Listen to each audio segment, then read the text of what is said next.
திறப்பிலே 5 நிமிடங்கள். கிறிஸ்துவுக்குள் மிகவும் பிரியமான என் அன்பு சகோதர சகோதரிகளே, திறப்பிலே 5 நிமிடங்கள் என்கிற இந்த ஜெப நேரத்தில் என் அன்பு சகோதர சகோதரிகள் உங்கள் அனைவரோடு கூட இணைந்து ஜெபிக்க கர்த்தர் பாராட்டின கிருபைக்காக ஆண்டவருக்கு நன்றி செலுத்துகிறேன். இன்றைக்கும் உங்கள் ஒவ்வொருவருக்கும் ஆண்டவராகிய இயேசுவின் நாமத்தினாலே கிறிஸ்துமஸ் தின நல்வாழ்த்துக்களை கிராஸ் டிவி மூலமாக இயேசு அற்புதம் செய்கிறார் ஊழியங்கள் மூலமாக உங்களுக்கு தெரிவிப்பதிலே மிகுந்த மகிழ்ச்சி அடைகிறேன். இன்றைக்கும் ஒரு முக்கியமான காரியத்திற்காக நாம் ஜெபிக்க போகிறோம்.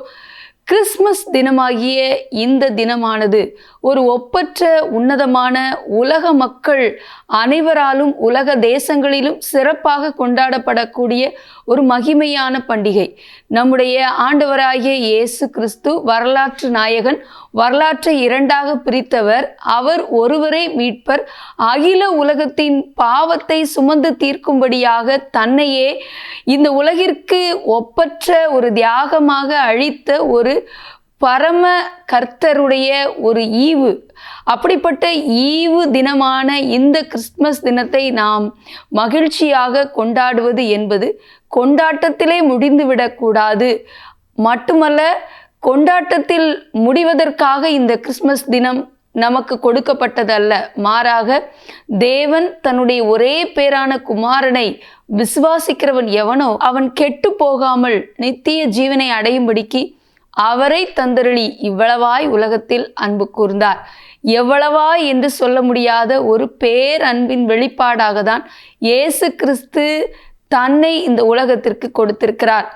பரமபிதா தன்னுடைய ஒரே மைந்தனை இந்த மானுடத்தை மீட்பதற்காக அவர் ஈவாக கொடுத்த ஒரு மிகப்பெரிய ஒரு பலி. என் அன்பு தேவனுடைய பிள்ளைகளே, இயேசு கிறிஸ்து உங்களுக்காக எனக்காக எளிய ஒரு சூழ்நிலையிலே எளிமையான கோலத்திலே தன்னையே அடிமையாக அர்ப்பணித்து கொண்டு இந்த உலகத்திலே தன்னை நமக்காக அர்ப்பணித்து கொண்டார். என் அன்பு தேவனுடைய பிள்ளைகளை, அப்படிப்பட்ட ஒரு ஒப்பற்ற ஒரு தினத்தை கொண்டாடுகிற நாம் இன்றைக்கு இந்த கிறிஸ்மஸ் தினத்தினுடைய நோக்கங்கள் எல்லாம் மாறிப்போய் கொண்டாட்டமே பிரதானமாக பார்க்கப்படுகிறது. குறிப்பாக இன்றைக்கு அநேக கிறிஸ்தவர்கள் கூட குடித்து வெறித்து பலவிதமான களியாட்டங்களில் ஈடுபட்டு அதுவே கிறிஸ்மஸ் கொண்டாடுவதின் நோக்கமாக கருதி கொள்ளுகிறார்கள். ஆனால் ஆண்டவராகிய இயேசு கிறிஸ்து இந்த உலகத்திற்கு கொடுக்கப்பட்டதன் நோக்கம் ஒவ்வொரு மனிதனும் மனுஷியும் தன்னுடைய இரத்தத்தினாலே மீட்கப்படுவதற்காக தன்னை ஒப்பற்ற பலியாக கொடுத்தார். அந்த நோக்கம் நிறைவேற வேண்டும். இயேசு கிறிஸ்து பிறந்த பொழுது மேய்ப்பர்கள் ராவிலே தங்களுடைய மந்தையை காத்து அவர்கள் அங்கே உறங்கிக் கொண்டிருந்த பொழுது தேவதூதன் அவர்கள் நடுவிலே தோன்றி, இதோ மிகுந்த சந்தோஷத்தை, எல்லா ஜனத்துக்கும் மிகுந்த சந்தோஷத்தை உண்டாக்கக்கூடிய நற்செய்தி உங்களுக்கு அறிவிக்கிறேன் என்று சொல்லி ஆண்டவர் நமக்கு அருளப்பட்டதை குறித்த ஒரு நற்செய்தியை அறிவித்தார். அந்த மிகுந்த சந்தோஷம் எதில் இருக்கிறது என்றால், மீட்பராகிய இயேசு கிறிஸ்து ஒவ்வொருவருடைய உள்ளத்திலும் இல்லத்திலும் பிறக்க வேண்டும். கிறிஸ்தவர்களுடைய உள்ளத்திலும் இல்லத்திலும் மட்டுமல்ல, எல்லா ஜனத்துக்கும் மிகுந்த சந்தோஷத்தை கொடுக்க வேண்டிய ஒரு நற்செய்தி இன்றைக்கு எல்லா பகுதிகளிலும் அறிவிக்கப்பட முடியாத சூழ்நிலையில் இருக்கிறது. ஆகவே அன்பு தேவனுடைய பிள்ளைகளே, சமயம் வாய்த்தாலும் வாய்க்காவிட்டாலும் தேவனுடைய கட்டளை, மிகப்பெரிய கட்டளை, நமக்கு கொடுக்கப்பட்ட கட்டளை, உலகமெங்கும் போய் சர்வ சிருஷ்டிக்கும் சுவிசேஷத்தை பிரசங்கியுங்கள் என்று ஆண்டவராய் இயேசு நமக்கு கடைசியாக கட்டளை கொடுத்து போயிருக்கிறார். அந்த வார்த்தையின் அடிப்படையிலே ஒவ்வொருவரும் இயேசுவின் நற்செய்தியை அறிந்து கொண்ட ஒவ்வொருவரும், இயேசுவின் அன்பை ருசித்த நாம் ஒவ்வொருவரும் யாராவது ஒருவருக்காவது இந்த கிறிஸ்துமஸ் தினத்திலே இயேசுவின் அன்பை பகிர்ந்து கொள்ள வேண்டும். அது வார்த்தையிலும் நம்முடைய கிரியையிலும் இருக்க வேண்டும். ஆகவே மட்டுமல்ல, என் அன்பு தேவனுடைய பிள்ளைகளை, இந்த கிறிஸ்துமஸ் தினத்திலே ஏழைகளை நினைவு கூற வேண்டும், இல்லாதவர்களை நினைவு கூற வேண்டும். அன்பு தேவனுடைய பிள்ளைகளே, இயேசு கிறிஸ்து பிறந்த இந்த நன்னாளானது மதுபானத்தை குடித்து வெறித்து கொண்டாடுகிற ஒரு குதூகலமாக இன்றைக்கு மாறிக்கொண்டிருக்கிற வேதனையான காரியத்தை பார்க்கும் பொழுது, கேரளா மாநிலத்திலே கடந்த 2024 ஆண்டிலே பார்த்தீர்களே ஆனால் 2024 கிறிஸ்துமஸ் தினம் அன்று மட்டும் 152 கோடி ரூபாய்க்கு மதுபானம் விற்கப்பட்டிருக்கிறது.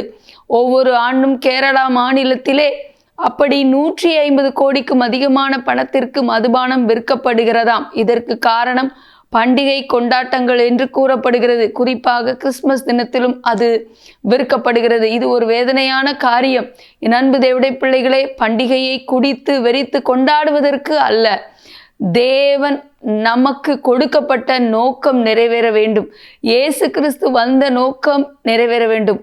ஒரு மனுஷன் கூட கெட்டு போவது பரலோக ராஜ்யத்தில் தேவனுடைய சித்தம் அல்ல. அதற்காகத்தான் இயேசு கொடுக்கப்பட்டார்.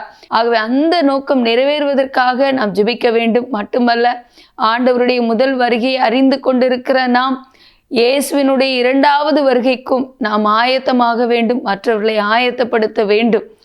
மாரநாதா, இதோ சீக்கிரமாய் வருகிறேன் என்று சொல்லி ஆண்டவராகிய இயேசு கிறிஸ்துவை நாம் ஒவ்வொருவரும் அவருடைய வருகைக்கு ஆயத்தப்பட நம்மை அர்ப்பணிப்போம்.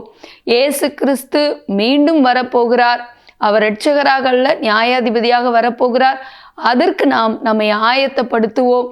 ஒவ்வொருவரும் ஆசீர்வதிக்கப்பட இந்த கிறிஸ்துமஸ் தினத்திலே இயேசுவின் அன்பை உண்மையாக அவர்கள் பிரதிபலிக்க நாம் ஜெபிப்போம். ஜெபிக்கலாமா? எங்கள் அன்பின் பரலோக பிதாவை, ஆசீர்வதிக்கப்பட்ட நாளின் காலை வேளைக்காக நன்றியோடு துதிக்கிறோம், ஸ்தோத்திரிக்கிறோம். அப்பா, நீங்க இந்த உலகத்திற்கு எங்களுக்காக ஆண்டவரை கொடுக்கப்பட்ட அந்த நோக்கம், உங்க திட்டம், பரலோக சித்தம் நிறைவேற வேண்டும். அப்பா ஆண்டவரை, இதோ எல்லா ஜனத்துக்கும் மிகுந்த சந்தோஷத்தை உண்டாக்கும் நற்செய்தியை உங்களுக்கு அறிவிக்கிறேன் என்று சொல்லி தேவ தூதர்கள் ஆண்டவரே தகப்பனே அன்றைக்கு ஆண்டவரே தோன்றி ஆண்டவரே உம்முடைய பிறப்பின் செய்தியை மேய்ப்பர்களுக்கு அறிவித்த போது எவ்வளவு சந்தோஷம் அடைந்தார்கள். ஆண்டவரே தகப்பனே, இன்றைக்கு இந்த மெய்யான உம்முடைய அன்பின் சந்தோஷத்தை ஆண்டவரே, உம்முடைய இரட்சிப்பின் சந்தோஷத்தை பெற்றுக்கொள்ளாத ஒவ்வொருவரும் ஆண்டவரே அதை அறிந்து கொள்ள நாங்கள் ஒவ்வொருவரும் எங்களுடைய கிரியைகளினாலும் எங்களுடைய வார்த்தைகளினாலும் ஆண்டவரே நாங்கள் மற்றொருத்திலே அன்பு கூற இந்த கிறிஸ்துமஸ் தினத்திலே ஆண்டவரே ஒரு மெய்யான எழுப்புதல் தேசத்தில் உண்டாக நாங்கள் ஒவ்வொருவரும் சுவிசேஷத்தை மற்றவர்களுக்கு அறிவிக்க அதன் மூலமாக ஒரு எழுப்புதல் ஆண்டவரே தகப்பனை தேசத்தில் தேசங்களில் உண்டாக ஆண்டவரே தகப்பனை சமயம் வாய்த்தாலும் வாய்க்காவிட்டாலும் சுவிசேஷத்தை ஆண்டவரை அறிவிக்க நாங்கள் அழைக்கப்பட்டிருக்கிறோமே, அதற்கு எங்களை தகுதிப்படுத்துங்க சுவாமி. உங்க இரத்தத்தினால் கழுவி பரிசுத்தப்படுத்துங்க ஆண்டவரை. ஒரு அர்ப்பணிப்புள்ள இருதயத்தை ஒவ்வொருவருக்கு கொடுங்க ஆண்டவரே தகப்பனை. உம்முடைய அன்பை அறியாத, உம்முடைய முதல் வருகையை கேள்விப்படாத ஒவ்வொருவருக்கும் சுவிசேஷம் அறிவிக்கப்பட காணப்படுகிற தடைகள் மாறட்டும் ஆண்டவரே. இந்த கிறிஸ்துமஸ் நாட்களிலே பலவீனத்தோடு இருக்கிறவர்கள், வியாதியோடு இருக்கிறவர்கள் ஒவ்வொருவரும் சுகமடைய ஜெபிக்கிறோம். பாவத்துல சாபத்துல வியாதியில கட்டப்பட்டிருக்கிற ஜனங்கள் கட்டவிழ்க்கப்பட ஜெபிக்கிறோம் ஆண்டவரே. இந்த உலகத்தில் வாழ்ந்த நாட்களில் பிசாசின் வல்லமையில் அகப்பட்ட யாவரையும் குணமாக்குகிறவராய் சுற்றி திரிந்தீர் ஆண்டவரே. அப்படிப்பட்ட வல்லமை ஒவ்வொருவரையும் விடுவிக்க ஜெபிக்கிறோம் அப்பா ஆண்டவரே. இந்த கிறிஸ்துமஸ் தினத்தை கொண்டாடுகிற ஒவ்வொருடைய வாழ்க்கையிலும் ஆண்டவரே உண்மையான ரட்சிப்பு உண்டாக ஆண்டவரே ஸ்தோத்திரம் அப்பா ஆண்டவரே. பின்வாங்கி போனவர்கள் மீண்டும் உடைய அன்புக்குள் கடந்து வர, ஏற்கனவே ரட்சிக்கப்பட்டவர்கள் ஆண்டவர் ரட்சிப்பிலே புதுப்பிக்கப்பட ஆண்டவரை ஒரு புது அபிஷேகத்தை பெற்றுக்கொள்ள, அதே போல ஆண்டவரே தகப்பனை உம்முடைய அன்பை அறியாதவர்கள் உம்முடைய அன்பை அறிந்து கொள்ள ஆண்டவரே ரட்சிப்பின் சந்தோஷத்தை பெற்றுக்கொள்ள கிருபை தந்து வழி நடத்துங்க. ஒவ்வொருவரையும் ஆசீர்வதிங்க இயேசுவின் நாமத்தில் பிதாவே, ஆமேன். தொடர்ந்து ஜெபியுங்கள். கர்த்தர் தாமே உங்களை ஆசீர்வதிப்பாராக. ஆமேன்.